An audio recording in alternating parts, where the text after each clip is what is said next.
Would you believe it? Look, it's December and it's Bedfordshire, but even so, in the garden, enjoying a little bit of sunshine just before everything becomes dark and starts snowing, because soon it's Christmas. Merry Christmas to all the Sporting Bet customers, and this is my last little bit before going off on a little break until sometime next year, the beginning of next year perhaps.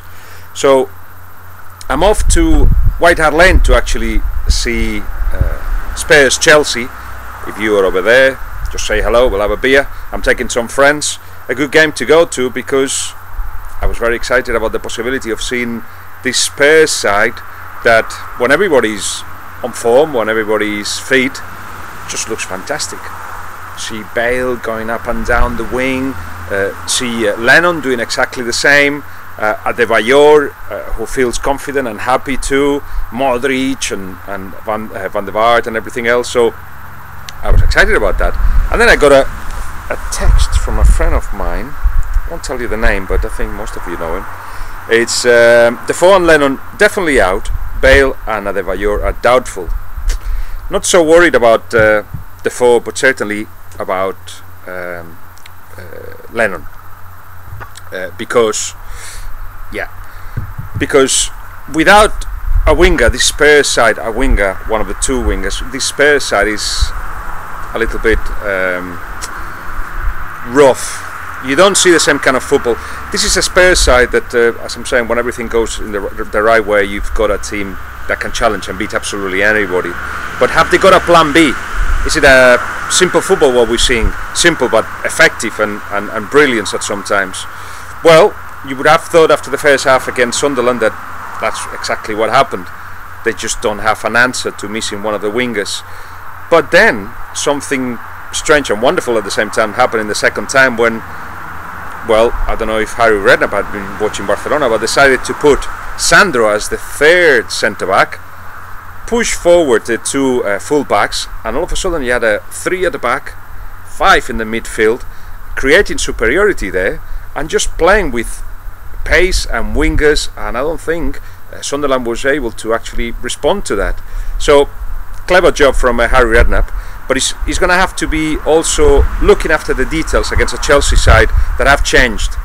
Not sure for the good, as I think they actually are playing in a way to regain confidence before Villas-Boas push them up the field again and demands pressure high up and stuff like that. In the meantime, they found what he calls a medium block, which brings confidence to the defenders. They're happy with that position.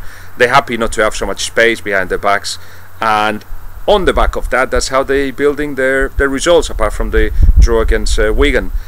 So they're going to go to White Hart Lane, and some would say not as favourites, but I think they're just in a very, very equal level to Spurs. I see both teams scoring.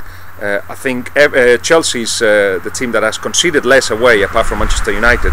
So they know, if it needs be, to keep a clean sheet or close to it.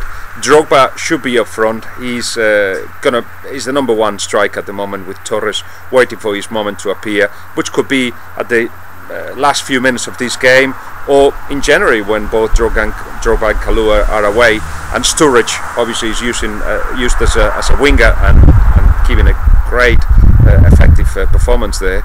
So in the meantime, Torres will have to wait for his chance, because Drogba will be the man in charge of the attacks of Chelsea. Very equal. I don't see much happening here that will just give advantage to one of the two sides. I do think that they both will score. Is this Christmas period where there is less time for rest, where everything comes fast and furious and strange results happen, but it's the first of that line of games that are coming up. So we may be seeing surprises closer to the new year. But in any case, this could be a 1-1, a 2-2, a draw, something that allows both to be happy in a way. Chelsea, because they will have got a draw in a local derby, which they failed to get the 3 points in any of the local derbies this year, and Spurs, because they'll end up the year as the #1 London club. Who was going to say? well, it's a chance for Spurs to actually have a great season, see them again in the Champions League, which will be wonderful, and for Chelsea to come back strong. And if they actually manage to get a good bag of points in the next few days, they'll be challenging for the title again. I think that still is a possibility. So let's see what happens. And as I'm saying, sporting bet customers, if I see you in White Hart Lane, if you see me in White Hart Lane, just say hello, and we'll have a beer, or wine in my case. Alright, cheers, and Merry Christmas and Happy New Year. Bye bye.